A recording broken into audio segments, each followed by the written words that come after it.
Varicose వ్యాధితో బాధపడుతున్నారంట. తక్కువ ఖర్చుతో ట్రీట్మెంట్ కావాలి అనుకుంటే ఎవిస్ హాస్పిటల్ని సంప్రదించండి. నమస్కారం, నేను రమారావి. మనం పంచతంత్ర కథలు చెప్పుకుంటున్నాం.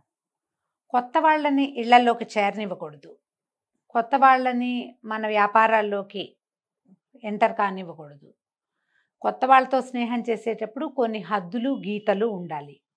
ఇలాంటి విషయాన్ని రాజకుమారులకి అర్థమయ్యేలా చెప్పడానికి కొన్ని ప్రత్యేకమైన కథలు చెప్పారు. అందులో ఇదొక కథ అన్నమాట ఇప్పుడు మనం చెప్పుకునేది. ఇందులో పూర్వం ఒక అడవిలో పెద్ద బూరుగు చెట్టు ఉండేదట, చాలా పెద్దది. బూరుగు చెట్టు మనకందరికీ తెలుసు కదా, ఇది పత్తి వస్తుంది, వాటి నుంచి ఇంత కాయలు వస్తాయి. వాటికి ఏంటంటే కొంత వయసు వచ్చేసరికి ఆ చెట్లకి తొర్రలు పెద్దవైపోతాయి, కింద భాగాల్లో హాలోస్ అంటే ఖాళీలు ఏర్పడతాయి, చెట్టు తొర్ర అంటారు. దాంట్లో గూళ్ళు పెట్టుకుని ఉండే పీటలు కనపడుతూ ఉంటాయి మనకి. అయితే ఈ పెద్ద పర్కటి వృక్షంలో ఈ బూరుగు చెట్టు తొర్రలో ముసలి గద్ద ఉండేదట. దాని పేరు జరద్గవం.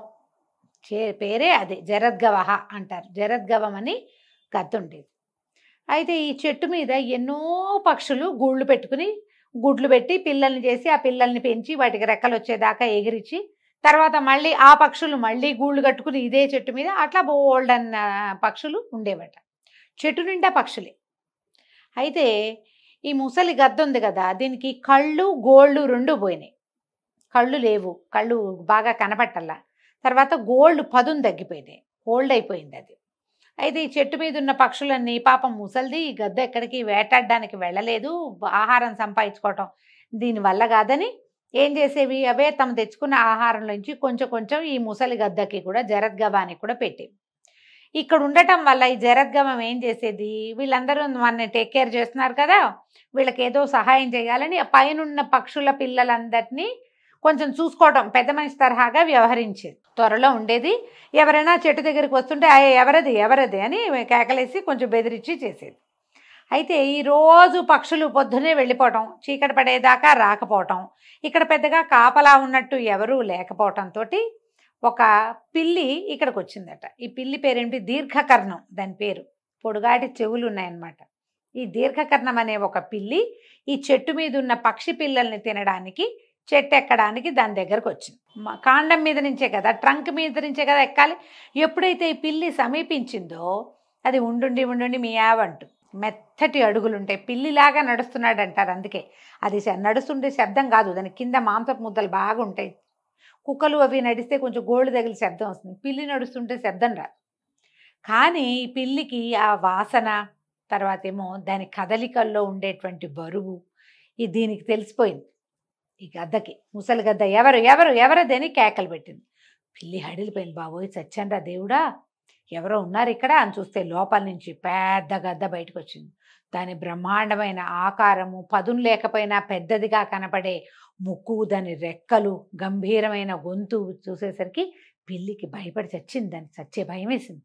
అమ్మ బాబోయ్, గద్దకి దొరికిపోయామని నమస్కారం నమస్కారం అండి, బాగున్నారా బాగున్నారా అని మర్యాదగా పలకరిచ్చేసింది గద్దని. పలకరించేసరికి జరద్గవం అడిగింది, ఎవరు నువ్వంటే, నన్ను దీర్ఘకర్ణం అనే పిల్లండి, నేను పిల్లిని, నన్ను దీర్ఘకర్ణుడు అంటారు.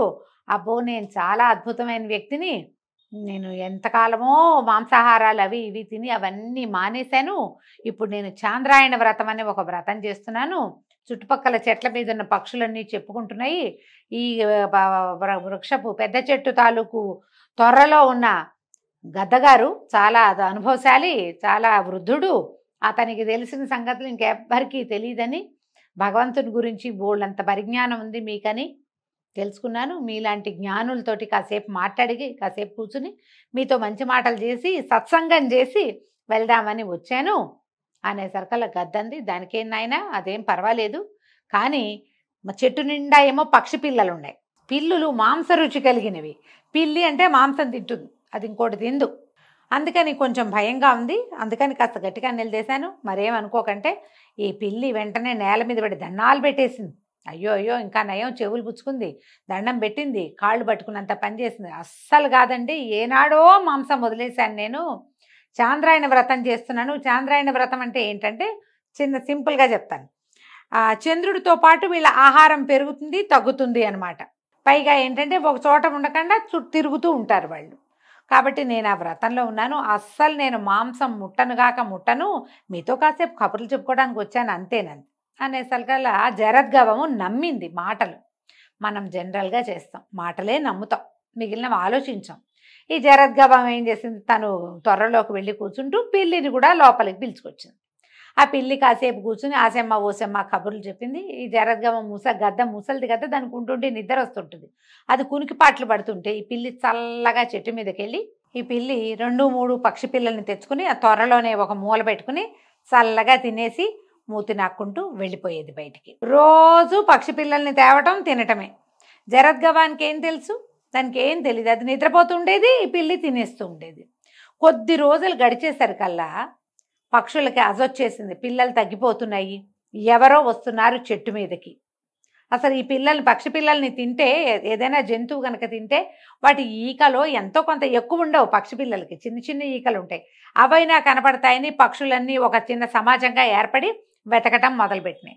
చుట్టుపక్కల అంతా వెతికినాయి. ఎప్పుడైతే ఈ పక్షులు కలకల్లాడుతూ బాగా అంటే కిలకిలా రావాలు చేస్తూ కిచకిచలాడుతూ వెతకటం మొదలుపెట్టినాయో పిల్లికి అర్థమైపోయింది తన సంగతి బయటపడిపోతుందని. పిల్లి చల్లగా పారిపోయింది. ఈ అన్ని చోట్ల వెతికి పిల్లల కోసం వెతికి పిల్లల జాడలైనా తెలుస్తాయని వెతికినటువంటి పక్షులు ఈ చెట్టు తొర్రలోకి కూడా వచ్చినాయి. ఆ తొర్రలో మూలల్లో అన్ని చోట్ల పక్షుల తాలూకు చిన్న చిన్న ఎముకలు, తర్వాత వాటి తాలూకు బొచ్చు ఏమంటారు దాన్ని, ఈకలు కనపడేసరికల్లా పక్షులకి పిచ్చి కోపం వచ్చింది.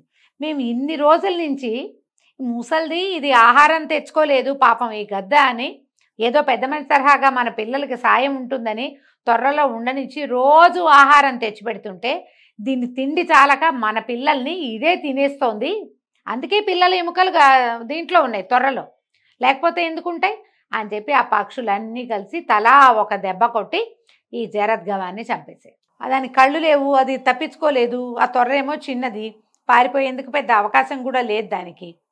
పక్షులన్నీ టపా టపా కొట్టేసినాయి, ముక్కులతో పొడిచేసి కాళ్లతో తన్నేసి ఆ గద్దని చితక పొడి చేసినాయి. ఇంకేం చేస్తుంది అక్కడ, ఆ గద్ద కాస్త చనిపోయింది. ఈ గద్ద పేరు చెప్పి అక్కడ చేరి మంచి మాటలు మాట్లాడిన పిల్లి ఆహారాన్ని భక్షించేసింది, శుభ్రంగా కావాల్సిన అన్ని రోజులు పొట్ట నింపుకుంది, చల్లగా పారిపోయింది కూడా. ఏమీ తెలియక ఏమంటారు గుణగణాలు కులగోత్రాలు తెలియకుండా ఒక పిల్లికి ఆశ్రయం ఇచ్చినందుకు ఈ ముసలి గద్ద తను చేయని తప్పుకి బలైపోయింది. అందుకని ఎప్పుడు కూడా కొత్త వాళ్ళని మనతో కలుపుకునేటప్పుడు వాడి వేరే బౌట్స్ తెలుసుకోవాలి, లేదా వేరే బౌట్స్ తెలియకపోతే వాళ్ళని ఎక్కడ ఉంచాలో అక్కడ ఉంచాలి. మన ఓ ప్లేస్లోకి వాళ్ళని పూర్తిగా రానివ్వకూడదు. ఇది పురాతనమైన గాథైనా ఇప్పటికీ కూడా నమ్మి మోసపోయే వాళ్ళ సంఖ్య చాలా ఎక్కువ మన దేశంలో. నమ్మటం మోసపోవటం, నమ్మకపోతే ఎవ్వరూ మనని మోసం చేయలేరు. నమ్మిన గద్ద ఎట్లా మోసపోయింది చూడండి, చివరికి మరణం వచ్చేసింది. ఇలాంటి కథల్ని మనం వినాలి, జీవితానికి అప్లై చేసుకోవాలి. పిల్లలకి ఏదో ఒక సందర్భంలో కొత్త వాళ్ళతోటి ఎక్కువగా వెళ్ళొద్దు, చేరొద్దు, వాళ్ళు చెప్పిన మాట వినొద్దు, వాళ్ళు ఎక్కడ ఏదైనా విషయం చెప్తే ముందు మనకు తెలియజేయండి అని చెప్పడం కోసం ఈ కథల్ని వాడుకోండి. ఇలాంటి మరిన్ని కథలతోటి మళ్ళీ కలుసుకుందాం. అప్పటి వరకు సెలవు. నమస్తే.